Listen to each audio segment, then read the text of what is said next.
favorite film is awful. Hello, and welcome to Your Favourite Film is Awful, the weekly show where we take your favourite films and defend them against negative reviews. As always, I am Luke MJ Powell, and with me, the one and only, it's Charlie Lilly. How you doing, Charlie? I'm magic, mate. How about yourself? I'm very well. What have you been up to? Oh my god, you've gone full Jim Carrey. Oh, I could only wish. What have you been up to? What you watched? How you doing? What have I been up to? What have I watched? I've watched Love and Monsters. Oh, good one. I saw that. So it started off, and it has this kind of on the nose, kind of cringy narration that I was quite digging because I was like, I like the idea that he's, what if you're in the post-apocalyptic world. But everyone's shacked up with someone and you haven't. I like that. I thought that was a good idea. Because everyone thinks, I'll be this badass in the poker. But no, you might just end up being alone. Yeah. And everyone else has their loved ones. I thought that was good. And I liked that he was, having this crazy fantasy of like, I'm going to go to this other, I'm going to do the dumbest thing ever and leave my group. Just in search for love, I thought that was great, and I don't know how much we can speak about it, but basically, I thought it was going to go one way, and I thought it was really clever, and it doesn't, and it falls into the classic Hollywood tropes, and for that, I thought it was incredible. I found it very disappointing. I was very upset. So I didn't like it too much. I did think the monster stuff was really cool. I liked the insects. I think they picked some really cool scenes, some really good stuff. I had a laugh. I thought it was watchable. I enjoyed it, but I think it could have been really, really, really great. And I think instead it fell for the same cliches that we've seen a million times before. So see what people think. I don't want to ruin what my reasons are.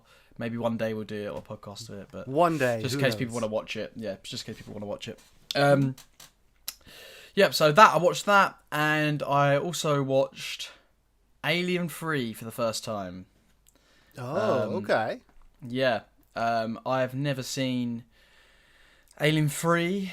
It is the last Fincher movie I needed to watch, and of course it is not considered by David Fincher as a David Fincher movie, and I would agree with him because it was, in my opinion, the worst Alien movie. I might be wrong, but AVP is pretty up there as worst. I can't remember AVP, to be fair. If we're just talking about the straight Alien ones without Predator, I think I prefer. It's between Alien 3 and Prometheus as the bottom two for me. I think Resurrection's better than... I think Resurrection's actually got some fun stuff in it. Obviously, it's still bad, but I think it's way better than Prometheus and... No, not third best. What am I talking about? Covenant's third best. Oh, Resurrection's fourth best, yeah. Obviously, for me, Alien 1, 2. But yeah, not the biggest fan. I must admit, I thought it was quite boring. I was shocked. There wasn't really any set pieces, really. Yeah. The Alien CGI is the worst in the entirety series, including probably Alien vs Predator. It was a real shame. I get why people don't like it as much. Although apparently I read that Tarantino likes Alien 3, and I'm very intrigued to know why, and I can't find why, and it's frustrating me on the internet. So if anyone can find that and send it to me, I would love them forever. Because I'd love to find out why. I'd like to know his reasons why he likes it. But yeah, so they're roughly the two films that I watch, apart from the one that we're going to talk about today. Ooh. So how about yourself, Luke? Okay, so first off, I'm going to talk about not a film. So recently I got a game. I'm going to talk about that game. I'm very quickly going to talk about it. It's called Hades. It is a roguelike game where you play as Hades' son, and you're trying to escape from the underworld. And it's just great. I'm just really enjoying it. It just the mechanics work really well. Cool. It was from Supergiant Games, so it's a smaller company. Yeah, it's one of those. It's got that frustration of every time you die, you get shot back to the beginning. But over time you get all the upgrades, and it's easier to get to near the end. And last night I almost got to the end, and then what I think it's the end, and what I think is the final boss just fucking floored me and was like, nah, you ain't going anywhere, you little bitch. Get back to the start of the game. And That's funny. I went to bed crying because I was just like, what is my life now? It sounds a bit like God of War sort of thing in terms of it's idea, Greek mythology. Yeah, it's Greek mythology, a bit of hack and slash, just carry on the trail. It's great. I'm having a lot of fun with it so far. Cool. But then to switch up the game, we're gonna talk about the film that I'm gonna bring to the table today, and that is The Mitchells versus the Machines, or The Mitchells versus. I believe that's the title. Netflix. Yes, it is Sony Picture Animation. It is great. I'm being a lot nicer this year with my Letterboxd. This is the best film I've watched of 2021 so far, keeping in mind that the cinemas haven't reopened yet. Interesting.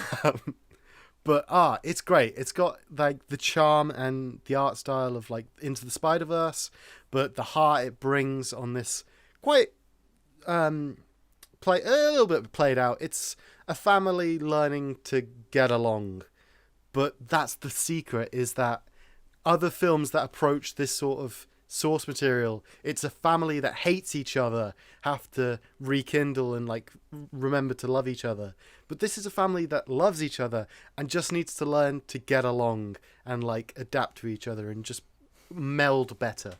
Is it funny? Because I remember the trailer being quite funny. Yes, it is funny and it's full of heart, and it looks great. A lot of the art style choices that they've put into it, it's a lot of fun. It's great. Cool. You should definitely give it a watch. It's worth your time. Now, fan submitted film of today. It is The Truman Show. Hopefully I was further enough away from the mic that doesn't blow everyone's ears out. Charlie, what is The Truman Show about? The Truman Show is about a guy who works in insurance, I believe, who discovers that he is the star of a reality TV show, which is his life. Essentially. Don't know how much more I can sum up than that. I'd say that was pretty spot on. You approached the sentence from a different angle than I was expecting, but okay. You got it. You hit the nails on the heads. You've done it. Truman Show. However, of course, you missed a little bit because it was only like 2 sentences, and I kind of jumped in. I cut you off, and I apologize for that. I'm sure this was like going to be your next sentence, that it was a movie to sleep through, and it was worthy of 1 star out of 10. I'm sure that was you're going to be your next sentence. Not at all. Okay. Well, we'll just see what Sasha Lynn has to say, because let's be honest, it's probably going to be more interesting than whatever you're going to say. All right. I'm joking. Don't have hurt feelings. So, Sasha, this movie was one of the worst movies I have seen in a long time. The lack of a storyline in the beginning and the slowness of the movie provided a very boring movie. By the time the storyline became evident, I was falling asleep, and then had trouble keeping my eyes open for the remainder of the movie. I was told that the end of the movie was the best part. However, I cannot get through the beginning. The movie is just not worth watching. Jim Carrey's role was a good one, but it would have been a better character if they had cast a more talented actor. I feel that the movie could have had great potential, but bombed out due to lack of acting and a weak storyline. Lack of acting is weird. I think that Jim Carrey, especially in that time period, was like the king of these sort of comedy movies, or I mean, particularly this is more of his in line with his more critically acclaimed serious stuff. but it still has that Jim Carrey-ness about it. I think I actually can't imagine really anyone else playing the role, because I think Jim Carrey has that perfect performance of like, I've only been brought up in a reality TV show. Do you know what I mean? And he's got this kind of good afternoon, good morning, and good night. Do you know what I mean? Outlandish. Yes, exactly. He's got that a big laugh and the big smile he has that's kind of like almost like parody level. Yeah. Obviously pointing out. Like the big thing there is the lean that he does when he says the when he likes, and in case I don't see you, yeah. good afternoon, good evening, and good night, and then like leans back and he's like, like that. Yeah. It's like how did you get a person who doesn't know they're in a TV show to make that so perfectly TV? Perfect, yeah, it's true. I think that he's perfect for the role. I don't know what this person's talking about. I think it's quite engaging from the start. I'm surprised that 100%. they was bored, because I think it doesn't. I was actually shocked. I mean, at one point I paused it to go to the toilet. And it's tragic. I know. I paused it. How could you? Paused it to go to the toilet. I know. But I had to go, guys. I was busting. And I was like, fucking hell! I had like half an hour left. I was like, this is flown by. The pacing I thought was amazing. And I think that's down to the fact that this mystery is, you get stuck into it straight away, and you're seeing all these different things, and you're it's never giving you two. It's kind of giving you 1 + 1, and you're trying to figure out, okay, what's going on. You kind of get a rough idea, obviously, that he's in a TV show, but you're trying to figure out how that's happened. I was going to say it's kind of, for some reason this has popped in my head, it's kind of like Knives Out, where immediately you know certain facts that the people in the show don't know. In the film don't know. Yeah. And it's less about... So for the Truman Show, immediately with that opening, they're telling you, this guy, he's in a TV land. Exactly. He doesn't know it. And then the first scene with Truman, it's one of the giant light rigs has fallen from like freaking miles in the sky. And he's like... It's that beautiful shot where he picks up the light and he's just looking around like, the fuck? Where'd that come from? Yeah. So it's one of those, it's not a question of, what's going on? How is this all going to happen? It's a question, why is this all happening? It's a question of how long is it going to take him to escape? Because from the off, as soon as we the audience are introduced to the piece, all the pieces are set up as he knows something's fucked. It's just a question on how long it's going to take him to suss out how fucked and then escape. And it's, I fucking love it. It does it within like the first 15 minutes. It just sets it all so good. You're right. The thing about it that makes it interesting is that you're watching the movie how everyone is watching the TV show in the film. Yeah. You know, you're watching him discover that he's in a reality TV show. He's been there his whole life. And there's something fascinating about that. And fascinating seeing how, you know, that would work if that was a reality. I think it's a really clever, like a very clever script. And I think Jim Carrey's perfect for the role, like we said. So I'm surprised by that review. Well, going off of what you just said there, so this was the first time you watched it, right? Yeah, first time I've ever seen it. Yeah. Did you see? One of those ones that was on a list for a while. Yeah. Did you see all the cameras? In terms of what do you mean? So during the film, they're told that there's like 5,000, 15,000 cameras that are on the set. Yeah. When he comes out of his house in the morning, there are like in the billboards, there are 4 cameras that are on each side of every billiard. The neighbor, when he's holding the bin, it just has this perfect circle, which is another camera to get another angle on Truman Show. That's cool. And like, it's so. I was rewatching it, just going, "That's a camera. That's a camera. There's a camera. There's a camera." And I love how, to go off that point and kind of tangent myself, I love how many of the shots are, as you just said, we're the audience in like the same seats as the audience of the real Truman Show, and it has all the low angles, and it's like the weird camera placements, which is so good because it shows us where they're actually capturing the footage. Yeah, like for the their super TV wide show. lenses that are kind of almost like fisheye. Yes. Almost fisheye because it's like they've stuck it in the car, and I kind of like how they committed to. I mean, I don't know that, like you said, because you've seen it more than me. I don't know if you see all the cameras, but it still felt like the cameras had a rules set to them in terms of like you don't see all of them, but sorry. Yeah, but like they're all. You can believe that they're all in positions. They're not just done some bullshit where they're like, oh, you have to just sort of use your imagination to imagine that the camera would be there. Do you know what I mean? It feels like they're all placed in like perfect. I mean, my favourite one was that there's one in the bloody pencil sharpener. I thought that was so funny. When it rotates. Oh, it's good. And then the other great one is on his dad's lapel on his jacket. And it's like a much smaller camera, but you get that angle which is just like looking up at Truman being all sad, and it's just like, this is his face, and it's like it's so good. And it's like in any Hollywood production, if you were to bring them that footage, they'd be like, the fuck sort of C-roll bullshit is this? But because it works in that world, it just And I think that's, so they say about a weak lack of acting as well. I think that the other players that work with around Jim Carrey's Truman are great. The two main ones being the best friend and the wife, and the way that they keep looping in adverts and sponsorships.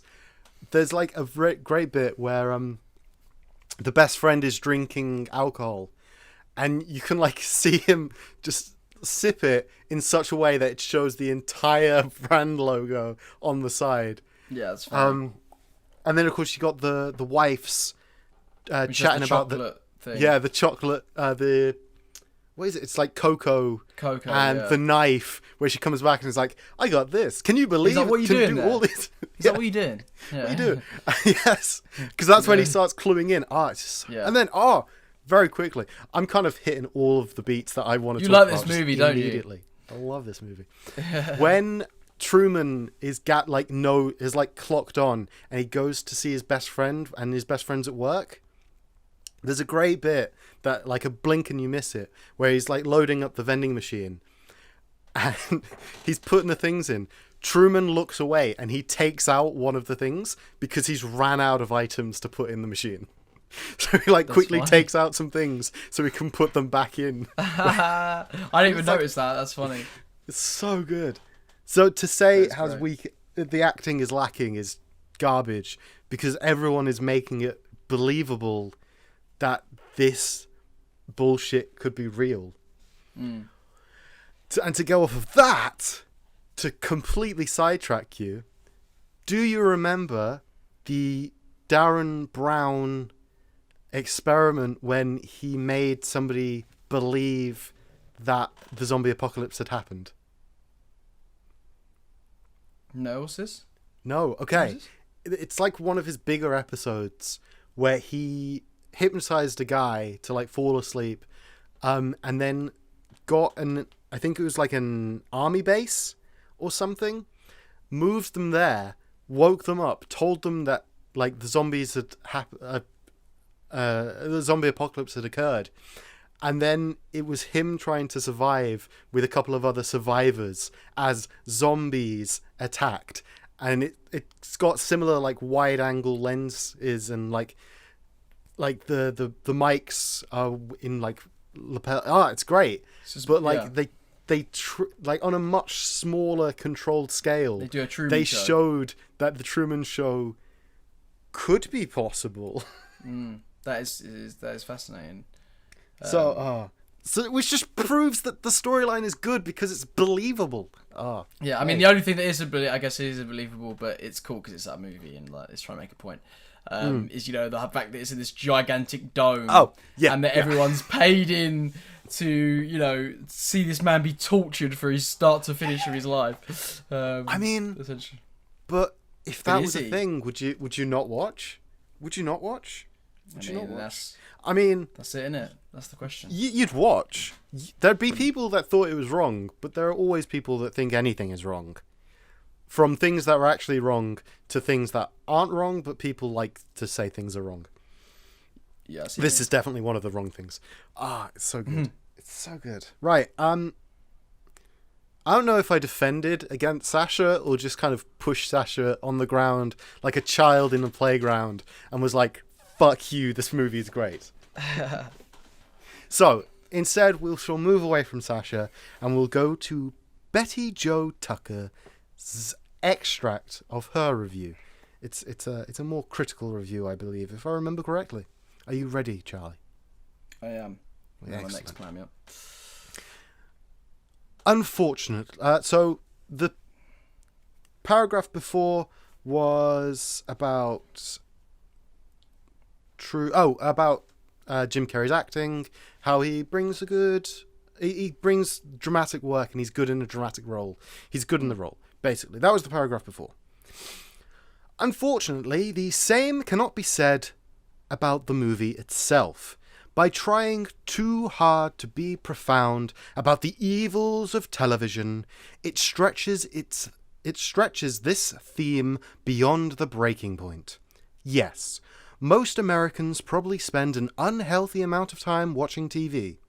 Yes, when hooked on a series, they sometimes take more interest in the characters than in members of their own families. Be honest. Just think about your favourite soap opera or primetime TV show. But would a corporation be allowed to buy a child and televise his activities for 24 hours a day without his knowledge? And if the child grew up to be as popular as Truman Burbank, wouldn't his fans rebel at the inhumanity of such treatment? You betcha. That's the extract. Right, so my thing to that is that this is a movie, for a start, and it is commentating on what we already do, which is watch reality TV. And we put people in Big Brother, for example, where people are stuck in a house and we watch them. I mean, it's an exaggerated version of that, yeah, but that's the point. It's making it entertaining. That's what's insane about it, because it's this larger than life thing that we don't. I mean, if you wanted to make that point, you would just make a film about a normal reality TV show, but that's not as interesting as making taking a guy from a baby from conception, and it's almost implying that would be how the future would go if we continue with these reality TV shows. So I feel like that's a weird thing to sort of. Oh yeah, it's one I get it, and of course you get it as well. Yeah, you brought it up in before I even made addressed that review. Yeah, of that is the unbelievable bit, but I think it's weird to critique it for that matter, because yes, I agree. Even though it is unbelievable for such a thing to happen, it is that exaggerated step to find uncommon ground to break to create an interesting movie. And yes, there will not be a reality where a studio creates a set so large it can be seen from out of space and put one guy in there to run around and live out his life. That is unbelievable. However, it's as so. Wait, where's the point I'm making? Yes, so, but it establishes that unbelievability immediately. So it's like, here is your medicine before you get the sugary goodness of the film. It's, look, to enjoy this film, you got to get on board with this very unbelievable thing. Are you on board? Good. Enjoy.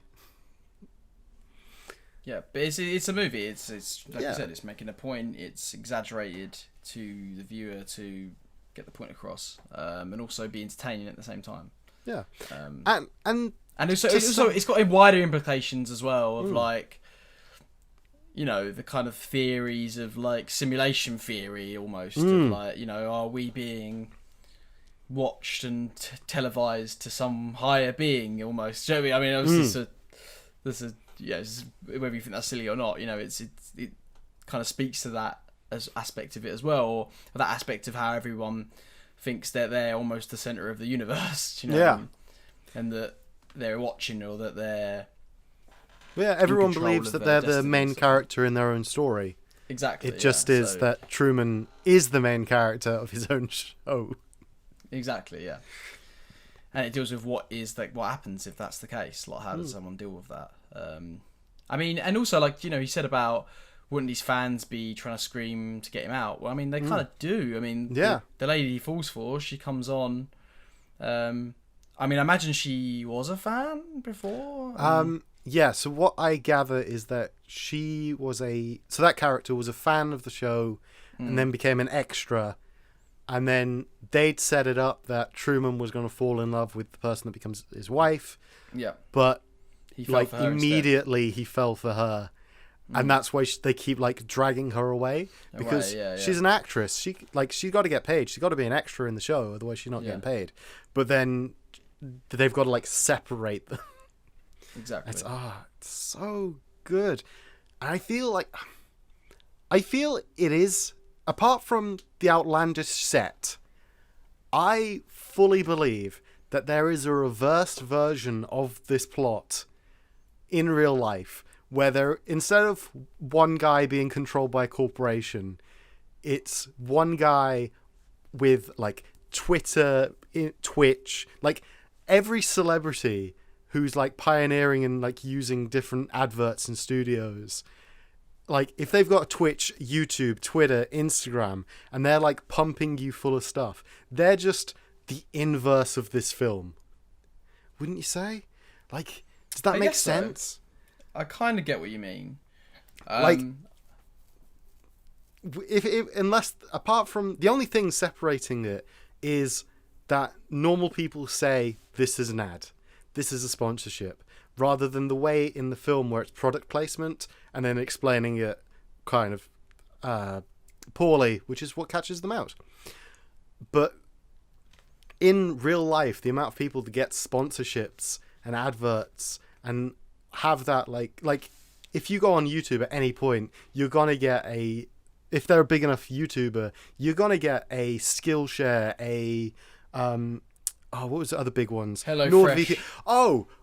Raid Shadow Legends. Mate, there was a time when you couldn't go on to YouTube without seeing an advert for Raid Shadow Legends. Yep. They've got them all. I keep seeing adverts for HelloFresh at the moment. That's the one I keep getting. I don't think I've seen that one yet. Yeah, I'll expect that one. It's waiting in the wings. Yeah. But yeah, I feel with the amount people are televising their lives on the internet, it's becoming like that. That is a good point. It's a very good point. They almost are, aren't they? I mean, like you said, vlogs and stuff. Especially with, I think, family vlogs, where it's that candid, the mother or the father who has the camera and runs around the kids, and it's ha ha ha. And the kids don't know what's going on. They're just getting these things off companies, and it's hey, little Charlie, can you open this for us? And little Charlie's yeah, it's a new Xbox. I can't wait to play. Yay! And that's not an advert, but it's so obviously an advert. The product placement. It's content, isn't it? Well, yeah, it's content which is making people go, hey, new Xbox. I want that joy that little Charlie's feeling.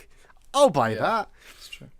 And it's just apart from the set, I believe that you could raise a kid until they're a teenager, not fully understanding the ins and outs on all of this sponsorships and product placements. And it's already happened. With there's a kid, I don't know his name. He's a famous kid, but he makes unboxing videos. So it's just a kid who unboxes stuff. I want to say his name's Ryan.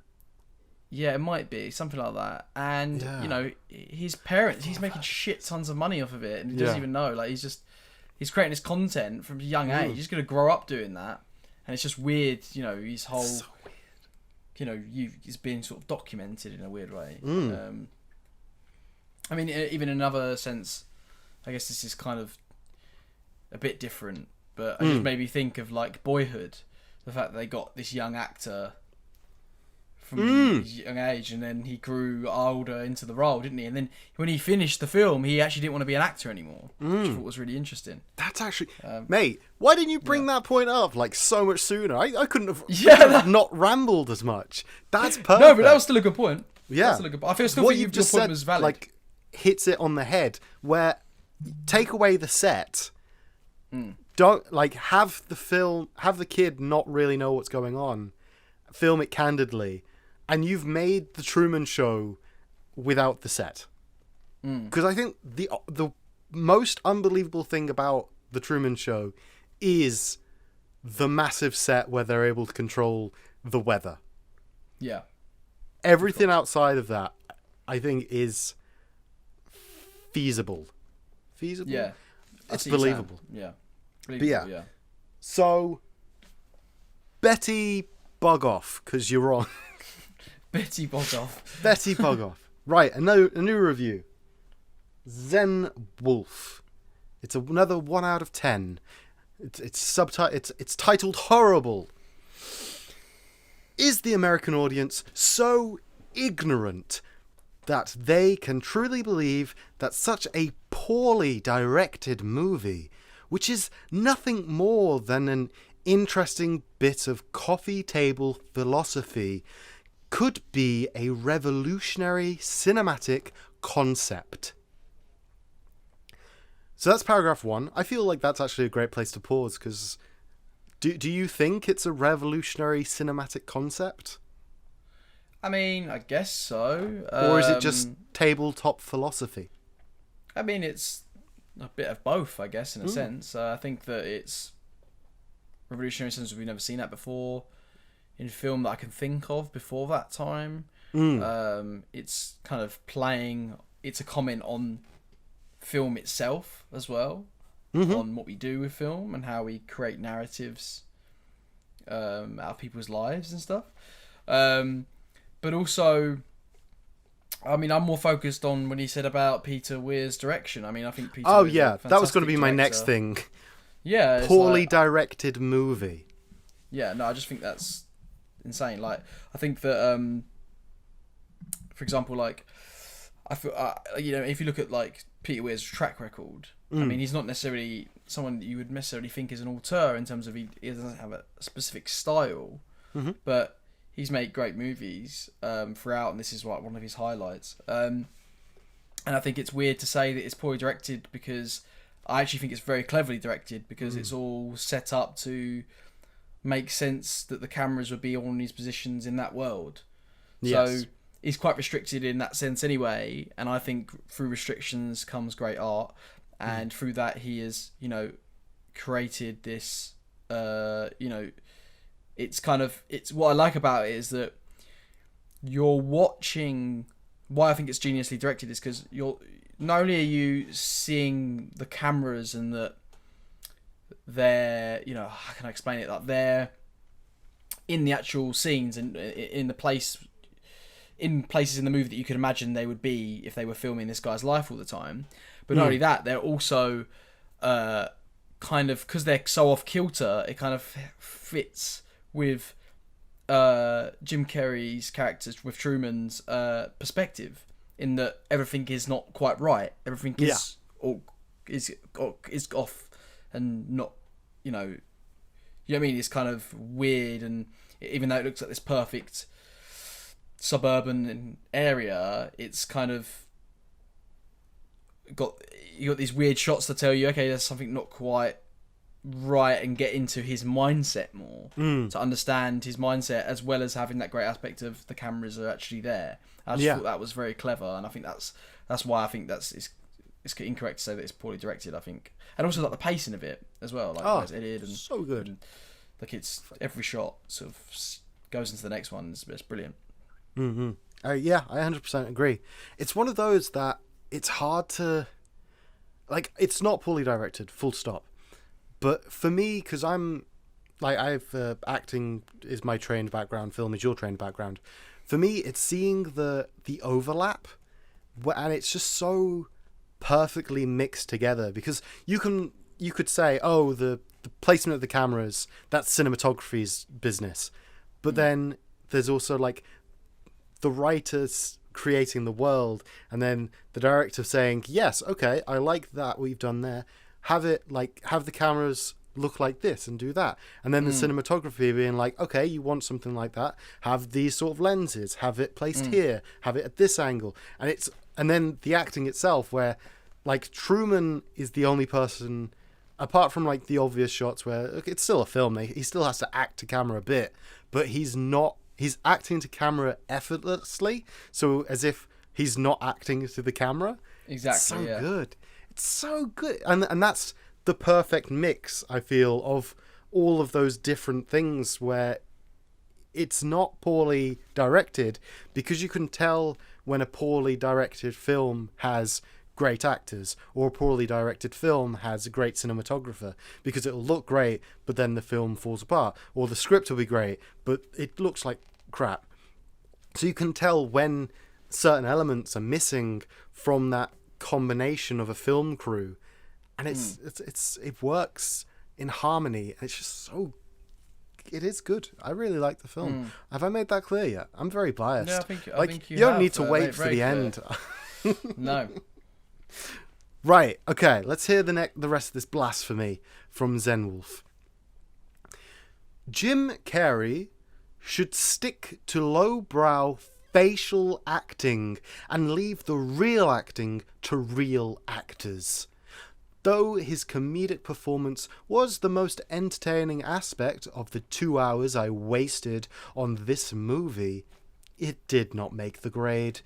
This was nothing but a thinly veiled concept movie with a big-name actor to railroad it into the hearts of Americans. If you want to see a movie which has depth, in which all the elements of cinematic elegance come together to form a cohesive film, try something like Brazil or Reading 1984. That was a bad movie. Try to find a movie without the feel-good American perspective, where the director is afraid to alienate the ignorant. The end. I think Brazil was an interesting comparison. It's a great movie as well, and I guess it explores similar themes in a way. But I think that he's criticising the Americanness nature of it, and this kind of annoys me. It's something I kind of want to address, because I feel like I understand that. I understand the frustration with, particularly in the 80s anyway, of like everything had to have a happy ending sort of thing, and that kind of. Obviously the 70s wasn't the case. There was a lot of darker movies. The 80s become a bit more everything had to have a happy ending kind of thing, and then we kind of went back to it in the 90s, having things be a bit more dark and stuff. But what I think is weird about it is just like, I don't think you can criticize everything for that. Like there's still a place in cinema for happy endings. You know what I mean? It annoys me, this aspect of like, oh, it's got a happy ending, so it's not a good movie. It's just like, come on, man, you can't. I get that you're cool and you're trying to be nihilist and about things and pessimistic. I get that, but like, come on, you got to sometimes have something that gives you some sort of hope and that. And also, I think it kind of works because I think this is a deeply sad movie, and although it has that American sheen to it, that's kind of the point itself. Is that this show has that American sheen to it because it's a show made by Americans. Do you know what I mean? So it's like it's got that to it. So I think it's a weird criticism to say that. I think that's part of the point as well. I guess because he gets away or whatever. But like, I don't know. I think that's a weird criticism. I always dislike when I hear that sort of thing. Yeah. On a smaller scale, for me, it's the criticism of like, and I'm a victim of it as well. But, it's a Hollywood movie. I went in thinking it'd be this sort of... It was great for this, and then it became a Hollywood movie. Or, the biggest culprit that comes to mind is Wonder Woman, the first one, where it's like this great film, and then it remembers it's a superhero movie at the end. And it's like... Yeah. It's hard because some films kind of detach themselves from the genre and the placement that they're in, and then fall back into it.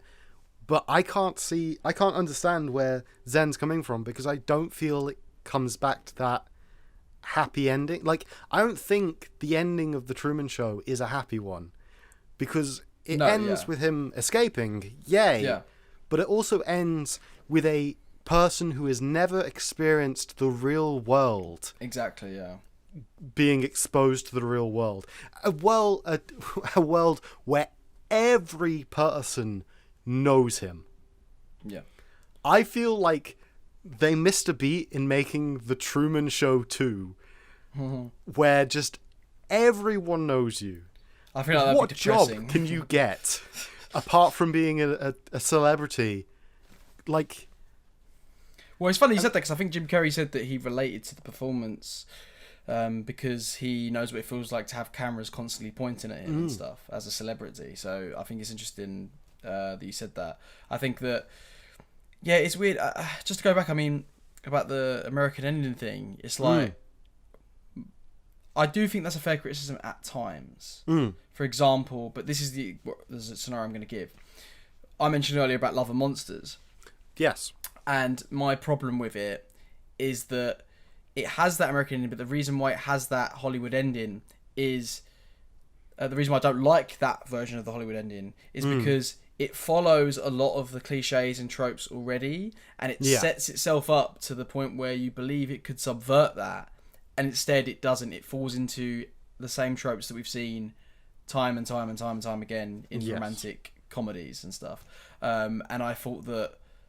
And that's why I feel like it missed its opportunity there to be something different. And I think that, yeah, I mean, there's a lot more things. Yeah, we'll get yeah. into, There are a lot of films that fall But this, victim. for example, is still tragic. It's still weird. Like you said, there's no guarantee that his life's going to be great after that. I mean, he even pauses for a second before he leaves when Ed Harris's character says to him, like,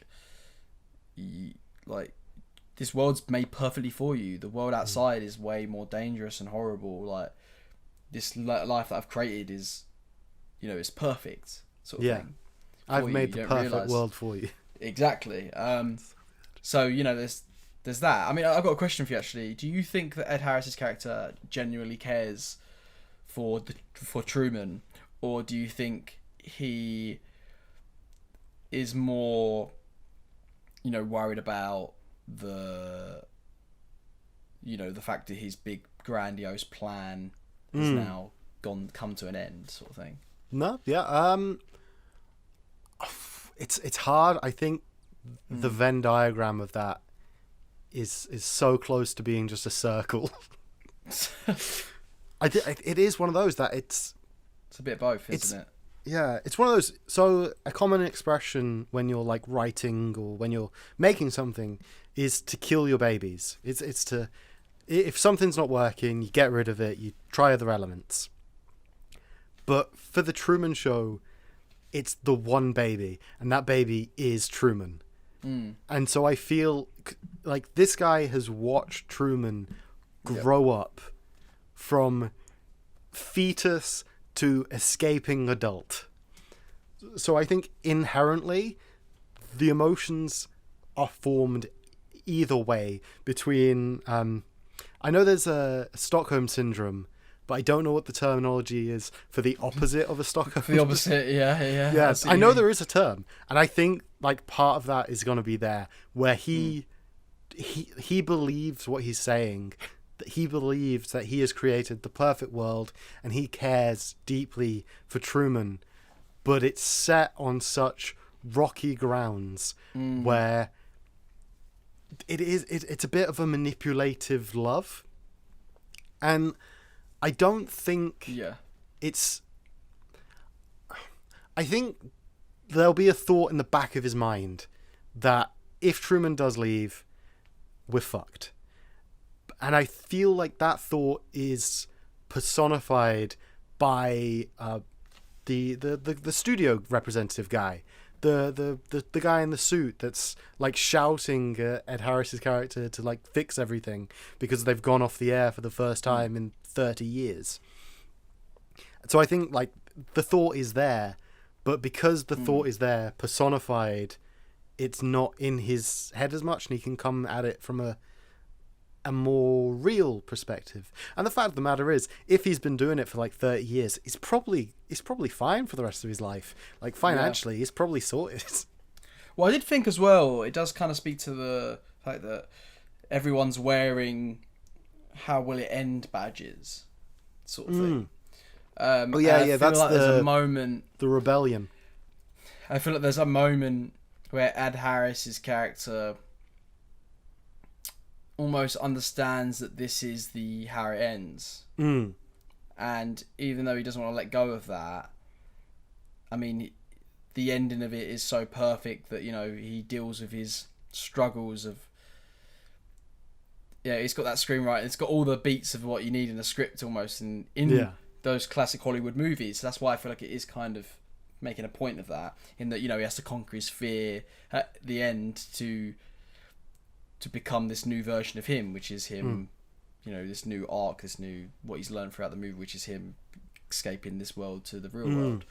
And I feel like, you know, there's a part of him that, I don't know if you agree with this, but there's a part of him that doesn't like it and wants him to stay so he can keep getting those ratings and stuff. But also I feel like there's a part of him that knows that this is the perfect ending.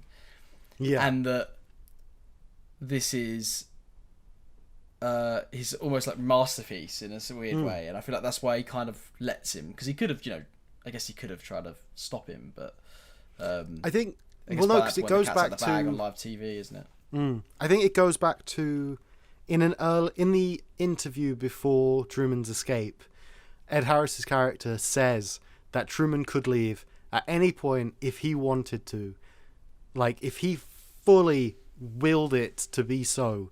There's nothing anybody could do, because the moment he knows, so as soon as he gets to the edge of the set, it's so kind of it's over. Yeah, like you can't live in that kind of bubble, can you? Pretending like that nothing's outside. Realistically, actually, scratch that. It's when he brings up the sun. Like at that point, Truman could have just gone mad. Like at that point, he's just a crazy man trying to escape an island. From people that he thinks don't want him to escape. But as soon as that sun goes up, it's game over.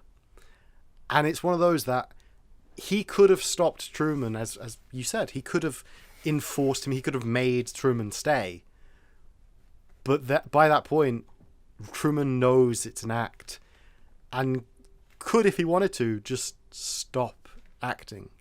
Like, if you've watched this reality show for so long, and then instead of doing all like this flamboyant, running around, being Jim Carrey in a serious role, and instead just sat at a table and did nothing, because they're not going to let him starve to death, but he could just hunger strike, and they'd have to stop the show then. Like at some point, he now knows that he can leave. So he. But I think it's interesting. Hearing you saying that, I just had a thought. Okay. That I think there is a deeper. Let's get into this right. I haven't. It's the first time I've watched it. I've not seen what else has been written out of there really that much. I did a little bit of research before, but not too much. But I feel like there is something to be said about the fact that he has this. What does it say about humans, right? In terms of he has this perfect life here, there, and the reason for this change isn't necessarily that he spots the cameras and spots that his dad is in the set. It's that he's not happy with where he is in his life in this perfect world. And it reminds me of that quote in The Matrix. I was when he says, you know, we created all these realities, these simulations for the human beings that were perfect, and you rejected it. You constantly searched for more, for meaning, for danger, for trials. Like, do you know what I mean? And I think that says for suffering almost. And I think it kind of says that. I think it's got that to say about it as well. Of like humans kind of have this need to. We can't be sufficient. We can't be not sufficient. We can't be. That's not the right word. We can't be happy with what we have. We always need more. We need to search for more. We need to constantly be pursuing happiness. You can never be comfortable. You should be constantly sort of searching to be uncomfortable to find happiness in a weird way. And that's kind of the weirdness of human nature, is that's how, you know. And it's like if you look back at, like, we're getting deep now. We're getting deep. Oh. If you look back at the history of mankind, it's that we've only ever known to survive, and the moment that we stopped needing to survive and having everything at our doorstep was the moment that we started to contemplate our meaning and purpose in life, because we've only known to survive, we've only known suffering and overcoming suffering. So the minute that we didn't have that is when we started to question why we was here, and then that's when tragedies come, and people have mental illness issues and all these things. That's what I was about to bring up, is the fact that realistically we are so fortunate to live right now. Like, our lives 100%. Are freaking great. Like, excusing a lot of fact. Actually, no, fuck it. Not excusing. Addressing our white privilege, our location of birth, like the time period as well. There are so many factors where we, especially me and you, Charlie, are in like, mucho gracio, best time to be alive. However, as you just brought up, and I just want to address slightly further, this time period is also where you've got the most amount of people being diagnosed with mental illnesses. Depression and anxiety are through the roof, because it is that we find unity and harmony, and we find the good parts of life in horrific scenarios. Immediately after the wars, like the world wars, we banded together and created peace. I watched Mission Impossible Fallout again yesterday. I hadn't intended on bringing it up, but brilliant. It's the John Lark quote of, after great suffering, no, the greater the suffering, the greater the peace. Yeah, almost, yeah. And for a lot of us in like privileged, wealthier areas, we've not suffered in a long time.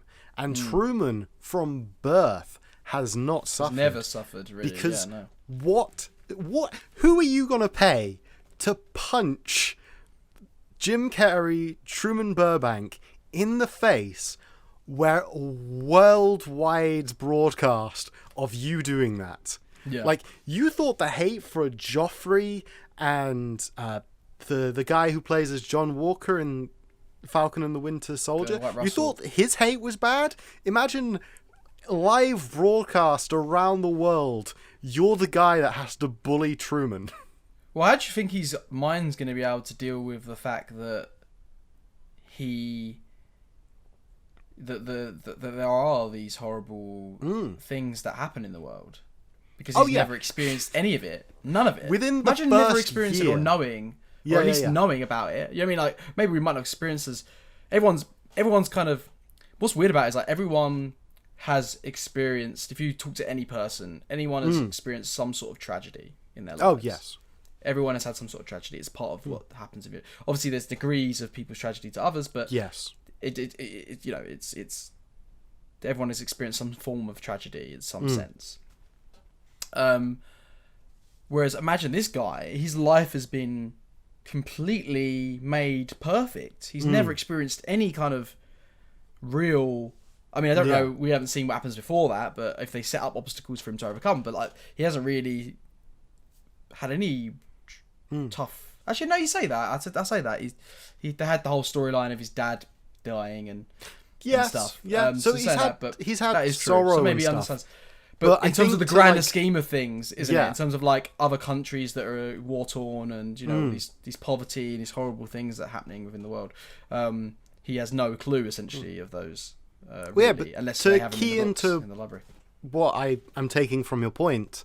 Yeah. Hey Charlie, it is 1 a.m. At night time, right? You're coming home after a late shift.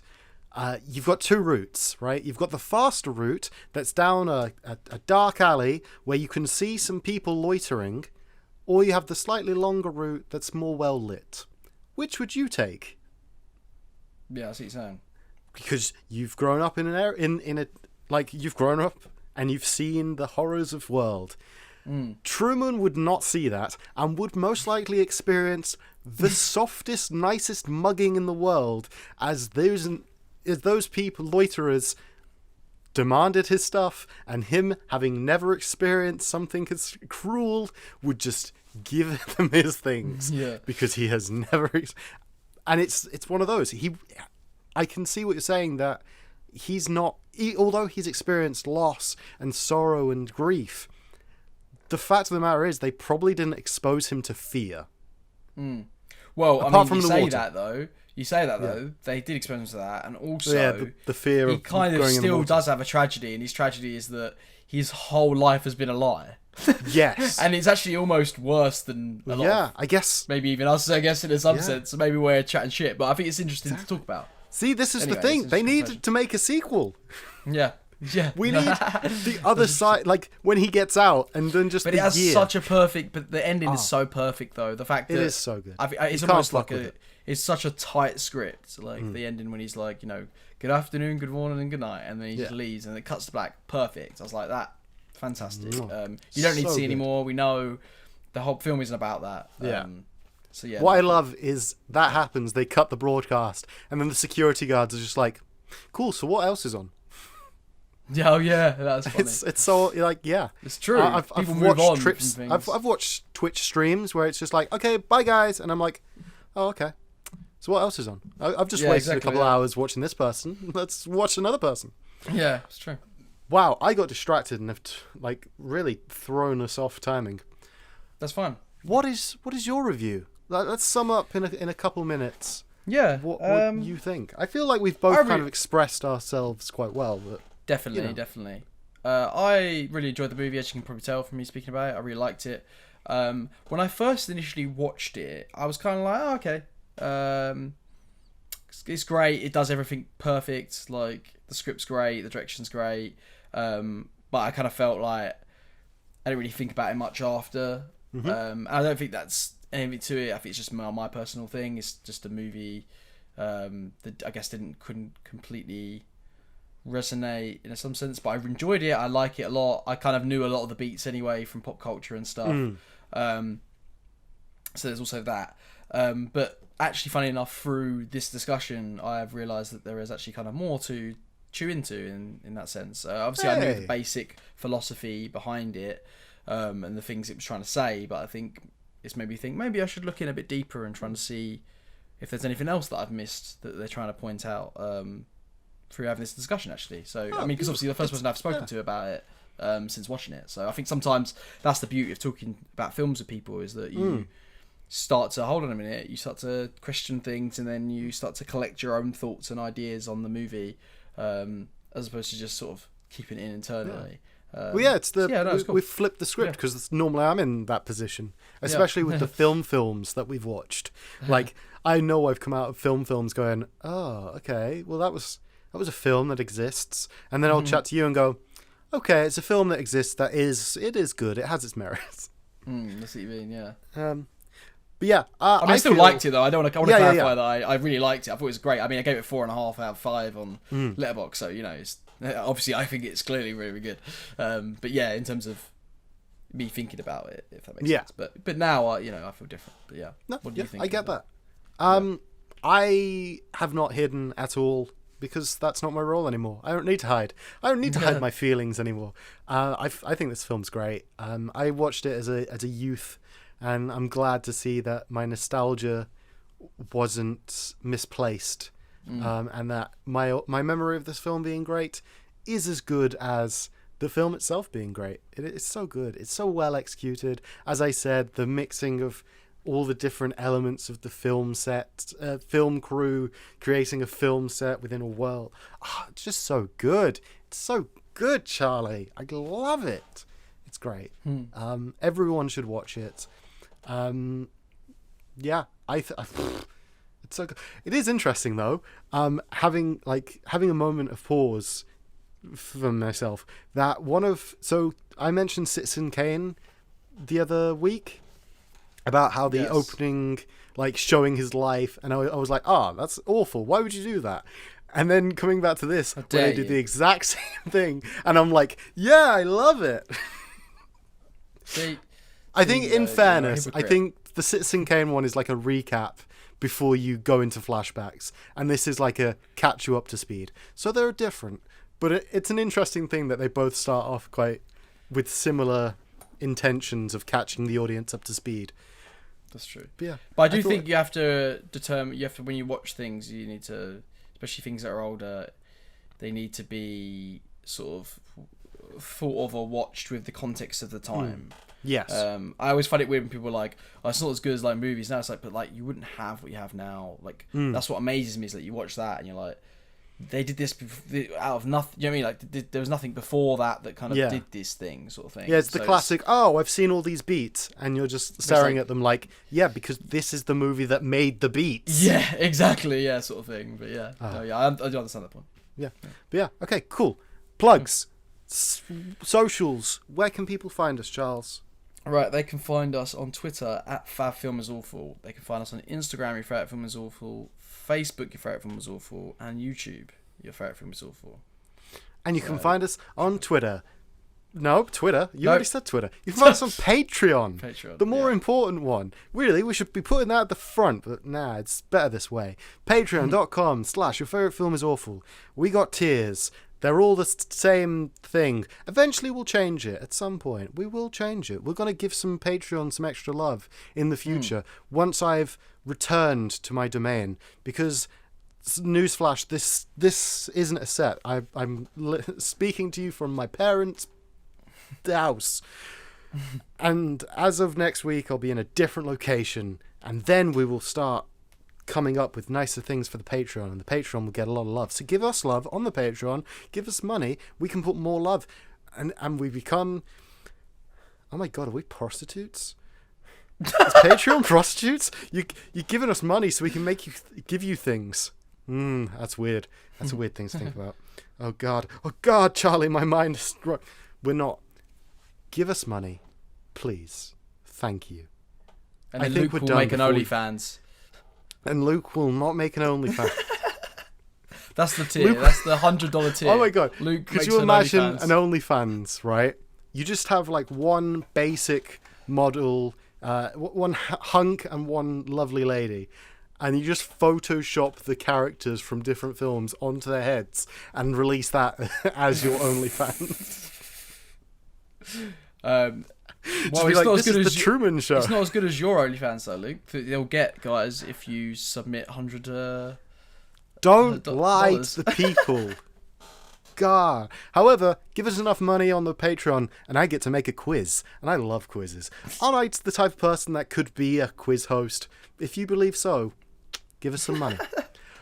Bye-bye. We're done here. Take care. That was the Truman Show. Thank you. Goodbye. Goodbye.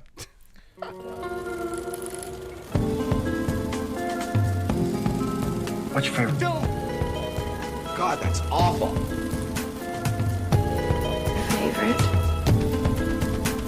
Awful. Awful. Your favorite film? Awful.